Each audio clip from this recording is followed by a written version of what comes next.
Ya, kan saya udah pindah majikan. Terus habis kayak gitu, majikan yang lama itu kan nggak bayar saya sampai 9 bulan. 9 bulan? Iya, 9 bulan. Habis kayak gitu kan udah dihitung sama agent semuanya dapat 98.000. Sama Terus? long service-nya 40. Udah Terus? dihitung sama agent. Terus? Tapi dicicil sama dia. Terus dicicil sekitaran 6.000 setiap bulan. Tapi dia terkadang hilang, terkadang enggak gitu. Gimana kalau bisanya, Miss? Kalau mau dileborin bisa enggak? Ya dileborin loh, kan bisa. Kan bisa dileborin, Mbak. Nomor teleponnya berapa, Miss? Hah? Nomor teleponnya berapa, Miss? Lebor itu harus datang, Mbak, bukan telepon, Mbak. Lebor itu harus datang. Kamu kan bisa nanya agentmu, sayang. Iya, tapi agent nggak ngasih tahu, cuma nunggu keputusan itu majikan gitu aja. Yo, kamu bisa nanya sama agentmu. Jadi kamu nanya sama agentmu, saya mau leborin majikan, saya mau tuntut majikan. Kan karena lebor itu beda-beda. Kamu ada di Kowloon, kamu ada di Hong Kong, kamu ada di New Territories, itu lebornya nggak sama. Makanya kamu harus lihat kontrak kerjanya, lebornya di mana, itu beda-beda, saya. Harus tanya sama agentmu. Kantor lebor itu nggak sama, sayang. Kalau di Chungwan ada nggak, Miss? Di Chungwan ada, di Chungwan di Nanfong masuk terus itu saya pernah ke lebornya dia. Itu bisa. Oh, tingkat berapa, Miss? Wali tingkatnya saya lupa, tanya agentmu. Pokoknya ada lebor di Jingwan sana, di Nanfong sana. Area Nanfong sana. Di iya, Republik Patli. Kenapa? Di publik apa gitu loh, saya lupa. Butuhnya apa aja? Ya kontrak kerjamu sama bukti pembayarannya aja. Oh gitu aja, KTP majikan nggak usah? Nggak perlu KTP majikan. Sudah di situ dicek kan bisa. Oh gitu, jadi berapa bulan biasanya, Miss? Yo tergantung, Mbak. Ada yang 1 tahun, ada yang 2 tahun, ada yang 1 bulan, ada yang seminggu. Kasus per kasus kan nggak sama. Iya sih, kalau umpama sampai cuma 1.000 saya sih nggak terlalu, 98.000 loh, Miss. Hah? Berapa ribu? 98. Lah katanya sudah dibayar. Udah dibayar kemarin 6.000 cumaan. Oh ya udah dituntut loh. Lah posisimu sekarang ada di mana? Di Hong Kong. Dengan majikan baru atau bagaimana? Majikan baru. Kemarin gini ceritanya. Kemarin kan saya itu di majikan yang lama. Terus perjanjian kan majikan saya udah mau pisah gitu kan. Terus perjanjian dia bilang gini, ya udah nanti kalau pulang dari Indonesia kan saya cuti 3 bulan. Pulang dari Indonesia nanti masuk ke tempatku aja katanya yang laki. Terus dia bilang oke lah perjanjian kayak gitu. Terus saya pulang lah nggak dihiraukan, nggak diapain, saya dibuang di bandara. Maksudnya dibuang di bandara? Maksudnya nggak diurus, saya sendiri yang cari majikan. Aku berpikir sendiri, oh ya udahlah kalau gitu saya majikan, tapi saya pakai visanya sampean. Saya bilang ke, oke Bapak, dia bilang. Terus saya di building selama satu minggu saya sudah dapat majikan. Terus? Saya sudah dapat majikan, tapi pakai visanya majikan yang lama. Terus habis kayak gitu majikan masih aja ke sana. Ya udah terus sampai tanda tangan. Terus habis gitu bilang, ya udah pokoknya long service apa semuanya dikasih. Ya. Wah, kamu melakukan kesalahan. Jadi kamu bekerja di majikan baru pakai visa majikan yang lama? Iya. Oh, kamu bisa dituntut itu. Kamu bisa dipenjara itu. Oh, kalau gitu, Mes. Iya, kalau kamu berani nuntut di lebor, majikan bercerita sejujurnya, kamu yang masuk penjara itu. Oh gitu. Iya, karena kamu bekerja tidak sesuai dengan visa, tidak sesuai dengan job description.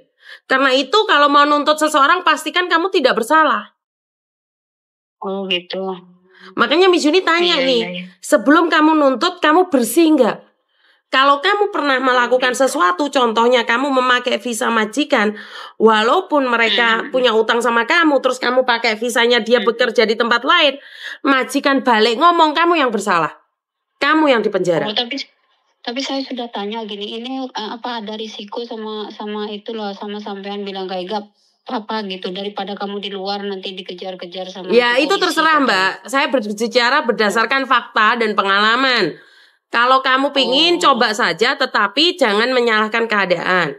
Kalau kamu pingin menuntut di labor, karena itu akan timbal balik. Tak pikir aja dulu. Makanya pikir-pikir dulu sebelum menuntut, karena kamu yang rugi. Ngerti nggak? Jadi sebelum menuntut, ingat-ingat, apakah kamu pernah bersalah atau tidak? Apakah kamu pernah tinggal di rumah majikan? Atau apakah kamu pernah memakai data majikan? Atau kamu pernah memakai visa majikan untuk bekerja di tempat lain? Itu sudah satu kesalahan. Jadi jangan seenaknya sendiri. Makanya saya selalu bilang, jangan percaya sama majikan yang ngomong gak ada masalah. Kalau itu melanggar pemerintah, itu pasti salah. Karena apa? Saat ada sesuatu kamu gak bisa nuntut. Saat kamu nuntut tinggal balik tantangan, kamu yang dipenjara. Paham ya? Makanya masih pinteran orang Hong Kong, Mbak. Kita gak akan menang. Kita yang diusir. Yang masuk penjara malah kamu muter-muter sendiri kamu. Hah? Jadi harus gimana nunggu dia keputusan dia setiap bulan kayak ngasih kayak gitu atau gimana? Iya, karena kamu dari awal udah melakukan kesalahan. Kesalahan kamu memakai visa dia. Saya nggak berani memberikan solusi, Mbak. Kecuali dari awal dia nggak bayar, kamu berbicara tentang kenyataan, kamu tuntut dia yang masuk penjara, bukan kamu. Tapi saat saya mengajarin kamu untuk menuntut majikan ke labor, konsekuensinya saat majikan membalikan fakta, sebelum keputusan, mereka memberikan fakta-fakta yang ada bahwa kamu bekerja di tempat lain, sebelum visamu turun, kamu tetap masuk penjara. Karena ada mbak-mbak kerja di situ 16 tahun, gara-gara 10 tahun yang lalu nyariin part-time buat bobonya, dan majikannya kecewa karena dia minta long service. Tahu nggak dia dilaporin 16 tahun ikut majikan. Anak part-time dia yang nyari, dia yang kena.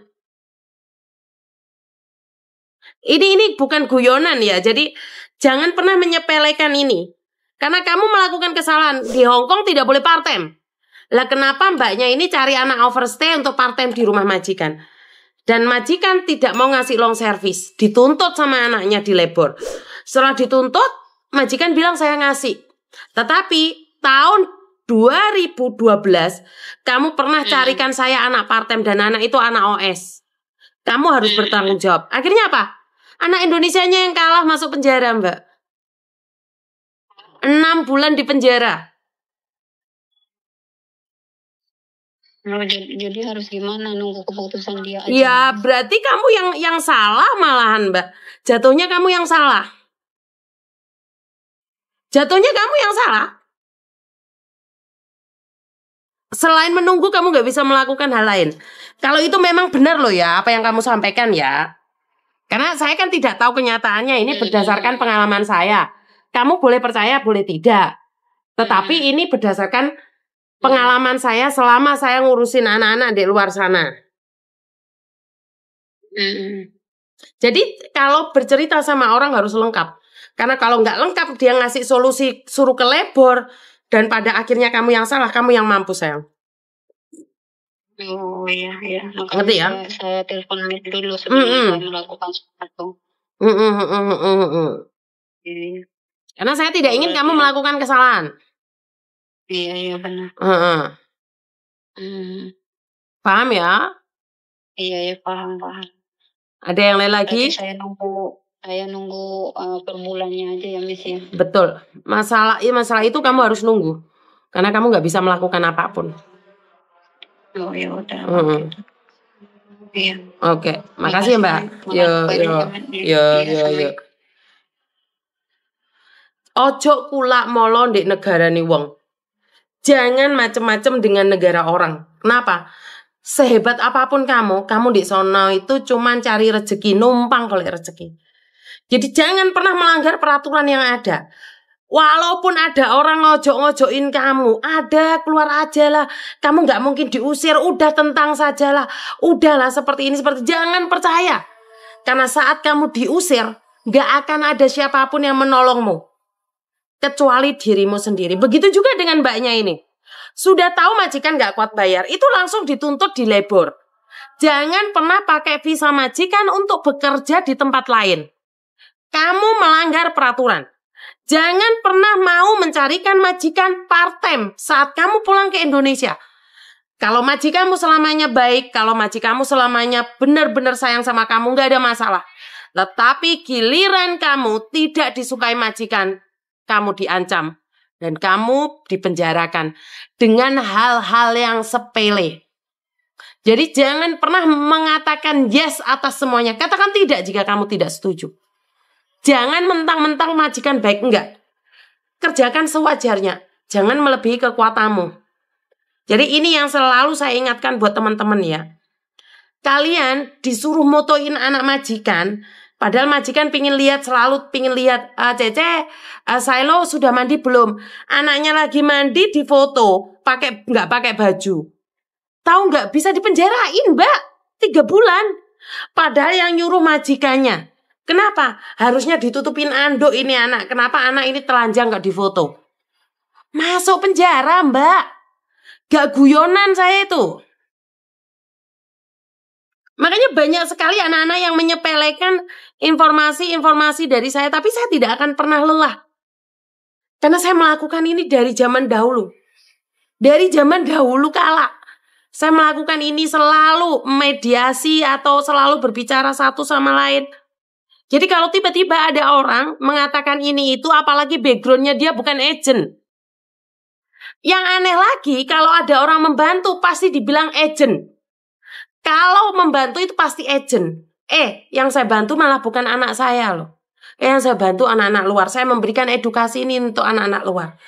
Elena membantu orang, dibilangnya ini pasti agensi karena membela majikan. Kalian tuh selalu berprasangka salah, bukan membela majikan. Tetapi menginfokan ke kamu bahwa kamu itu bagaimanapun juga tetap salah, tetap kalah. Walaupun kamu benar dan menang. Karena kita numpang mengais rezeki di negeri orang. Kalau kita menumpang hidup di negeri orang, jangan sesekali meludahi piringmu. Jangan sesekali membocori kapalmu sendiri, karena kamu akan tenggelam. Sementara mereka pemilik daerah. Jadi saya selalu mengingatkan itu. Jangan pernah menyepelekan majikan walaupun dia baik. Paham? Ya wes ngono kuwi. Tadi itu ada yang meninggal dunia, siapa ya? Saya tadi nggak baca SMS-nya sampai semelengeren aku bocone. Karena saya bacanya SMS-nya sampai semelengeren, nggak tahu yang aduh sopo meneh iki san. Enek wong. Halo? Apa Mbak?